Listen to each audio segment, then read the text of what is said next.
Assalamualaikum warahmatullahi wabarakatuh. Selamat pagi.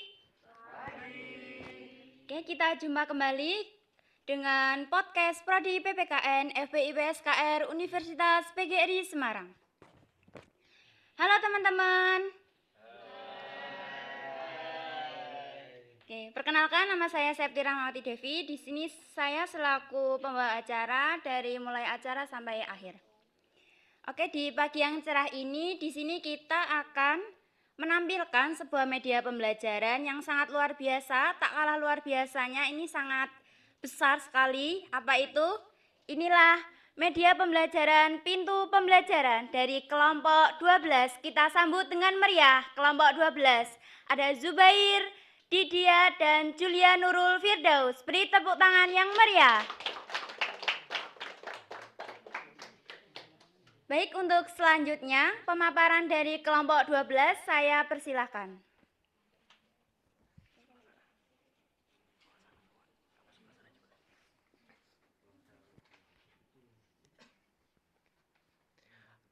Halo everyone, selamat pagi semuanya. Kembali lagi kepada saya, Zubair Arasid dan rekan saya. Julia Nurul Firdaus. Saya Didi Ariningrum. Baik, di sini kami dari kelompok 12 akan memaparkan hasil dari kerja kelompok kami, yaitu berupa pintu pembelajaran, di mana pintu ini menggunakan fase D elemen Bhinneka Tunggal Ika, menggunakan capaian pembelajaran, memahami pentingnya pelestarian tradisi, kearifan lokal, dan budaya untuk mengembangkan identitas pribadi, sosial, dan bangsa. Di mana pintu pembelajaran sendiri kita konsepkan serupanya sebagai pintu dan di mana di dalamnya berisi materi dan juga permainan yang sudah disesuaikan dengan capaian pembelajaran yang sudah ditentukan, dan di mana pintu ini bisa dibuka.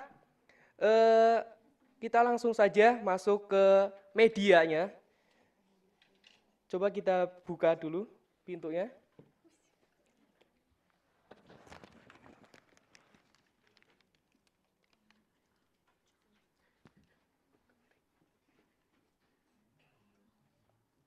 Baik, di sini kita bisa lihat semuanya.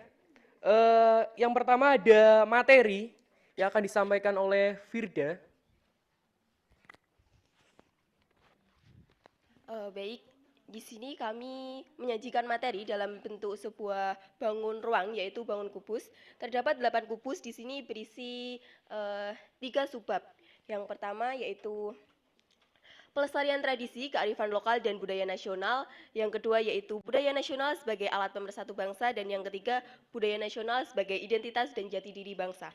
Pada kubus sebelah kiri terdapat 4 kubus, yaitu kubus yang pertama berisi tentang pelestarian budaya dalam lingkungan keluarga. Di sini juga kami cantumkan contohnya seperti budaya mitoni. Selanjutnya ada upaya pelestarian budaya dalam lingkungan keluarga seperti mengenalkan bahasa daerah, merayakan tradisi dan upacara, dan menyampaikan cerita dan nilai-nilai leluhur. Selanjutnya kubus yang kedua yaitu berisi pelestarian budaya di lingkungan sekolah, merupakan upaya untuk menjaga mengajarkan warisan budaya kepada generasi muda melalui kegiatan dan pendidikan. Seperti contohnya kita cantumkan yaitu ekstrakurikuler karawitan. Selanjutnya juga upaya pelestarian budaya di lingkungan sekolah seperti pengenalan mata pelajaran budaya lokal, kegiatan ekstrakurikuler yang berbasis budaya, serta pameran budaya di lingkungan sekolah. Di sini kami cantumkan contoh pameran festival budaya di lingkungan sekolah, yaitu lukisan. Kubus yang ketiga yaitu pelestarian budaya di lingkungan daerah, merupakan upaya melestarikan kekayaan budaya yang ada di suatu daerah, seperti halnya Candi Borobudur yang terdapat di daerah Magelang. Di sini kami tambahkan upaya pelestarian budaya di lingkungan daerah, dan contoh budaya daerah yaitu pameran reok. Untuk kubus yang keempat yaitu terdapat pelestarian budaya di lingkungan negara, yaitu menjaga, mempertahankan, dan melestarikan warisan budaya yang dimiliki oleh suatu negara atau bangsa. seperti halnya melestarikan budaya nasional batik, yaitu melalui UNESCO agar tidak diklaim oleh negara lain. Selanjutnya juga ada upaya pelestarian budaya di lingkungan negara. Kubu sebelah kanan yaitu terdapat subbab budaya nasional sebagai alat pemersatu bangsa. Budaya nasional di sini kami mengambil batik, yaitu terdapat batik Parang, merupakan contoh batik paling tua di Indonesia. Seperti ini gambar batik Parang dan terdapat makna motif batik Parang tersendiri, yaitu mengandung nilai petuah agar manusia tidak mudah menyerah terhadap segala yang terjadi dalam kehidupan. Untuk kubu selanjutnya terdapat batik Sekar Jagad. Di sini juga terdapat makna batik Sekar Jagad serta asal-usulnya dan upaya melestarikan. Untuk kubu selanjutnya terdapat subbab tentang budaya nasional sebagai identitas dan jati diri bangsa. Di sini budaya nasional kami mengambil tarian, yaitu tari saman. Tari saman sendiri merupakan tarian dari Aceh. Budaya nasional tari saman merupakan salah satu unsur penting dalam pembentukan identitas dan jati diri suatu bangsa. Upaya pelestariannya yaitu melalui pendidikan dan kurikulum sekolah serta festival budaya dan pertunjukan seni.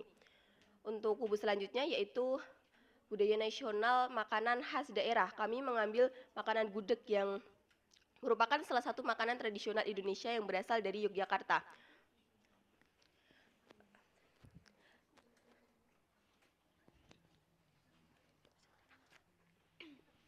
Baik, selanjutnya pada bagian tengah di sini terdapat musik tradisional Indonesia beserta peta wilayah Indonesia dengan maksud agar membuat peserta didik dapat mengetahui berbagai alat musik tradisional yang ada di Indonesia beserta tempat wilayahnya. Misalnya ada Goto. Goto ini berasal dari Papua Barat. Papua Barat berada di sini. Kemudian ada Saluang berasal dari Sumatera Barat. Sumatera Barat bagiannya di sini.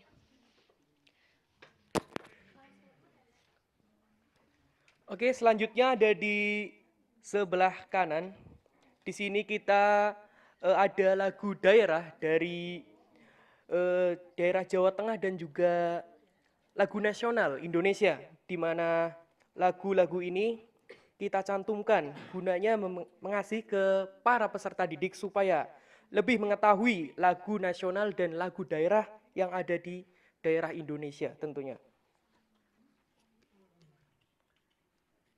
Oke, selanjutnya ada di bilik sebelah kanan, yaitu berupa pintu. Di sini ada rumah adat dan pakaian adat, di mana ada suatu permainan. Di sini kita bisa menghubungkan antara rumah adat dan pakaian adat. Ini seperti contoh, ada rumah adat dari Papua, di sini dihubungkan dengan pakaian adat dari Papua. Bertujuan untuk memberitahu, untuk bisa peserta didik bisa mengetahui pakaian dan rumah adat yang ada di seluruh Nusantara ini.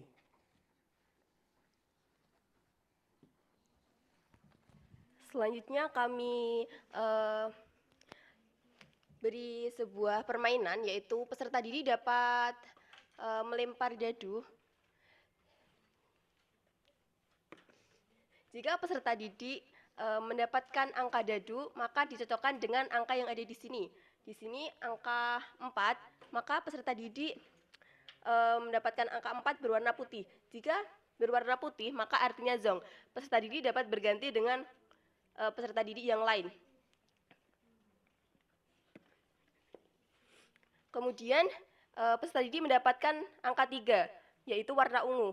Peserta didik dapat mengambil kertas di depannya yang berwarna ungu, dan di sini berisi pertanyaan yang sesuai dengan materi yang telah dijelaskan tadi.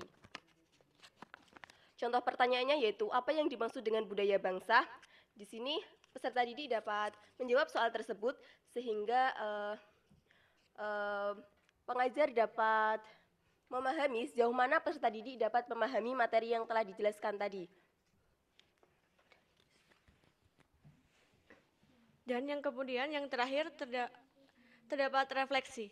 Nah, refleksi ini disajikan berupa pertanyaan beserta jawabannya terkait materi yang telah paparkan dalam media pembelajaran ini. Contohnya, apa saja upaya pelestarian budaya bangsa? Di sini terdapat jawabannya. Upaya pelestarian bangsa yaitu 1. Edukasi dan pendidikan budaya, 2. Festival dan acara budaya, yang ketiga perlindungan hukum dan hak kekayaan intelektual, dan pembelajaran bahasa daerah.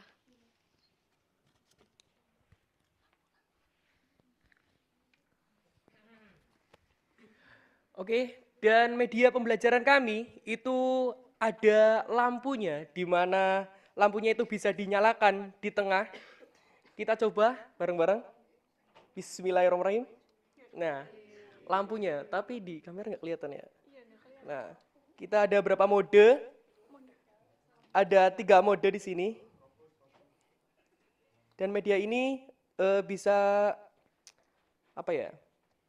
Menyala di kegelapan dan menambah nilai estetika di dalamnya. Oke, mungkin dari sekian pemaparan dari kelompok kami, yaitu media pembelajaran berupa pintu pembelajaran yang sekiranya dapat memberikan wawasan bagi para peserta didik, terutama dalam belajar mengenai kebudayaan yang ada di Indonesia. Tentunya sekian dari kelompok kami serahkan ke moderator. Oke, beri tepuk tangan yang meriah kepada kelompok 12. Oke, hari ini kita sudah belajar tentang kreasi media pembelajaran yang dimana dimodifikasi dengan tali temali dan juga kubus. Saya ingin bertanya kepada kelompok 12, bagaimana tingkat kesulitan saat membuat media pembelajaran ini? Dari saya sendiri, saya merating 8,5/10 tingkat kesulitannya. Kalau saya 8,5 juga, karena ini medianya besar ya, jadi kayak butuh waktu yang lebih effort ya. Mungkin dari saya emang susah membuat media pembelajaran ini, di mana butuh effort yang sangat banyak untuk membuatnya, karena berukuran yang sangat besar juga. Dan tentunya dari kami, media ini bisa menjadi acuan bagi para peserta didik maupun para pengajar guna menerangkan materi yang akan disampaikan ke peserta didik. Oke, terima kasih. Semoga ilmu yang telah kami sampaikan bermanfaat. Dan jangan lupa untuk dipraktekkan untuk pembelajaran di kelas. Saya ucapkan terima kasih kepada teman-teman kelompok 12 atas pemaparannya. Saya juga ucapkan terima kasih kepada teman-teman mahasiswa PPKN yang sudah menghadiri pada perkuliahan ini. Untuk menutup podcast kali ini, saya ada sedikit pantun. Jalan-jalan naik train. See you again. Bye-bye. Saya tutup. Wassalamualaikum warahmatullahi wabarakatuh.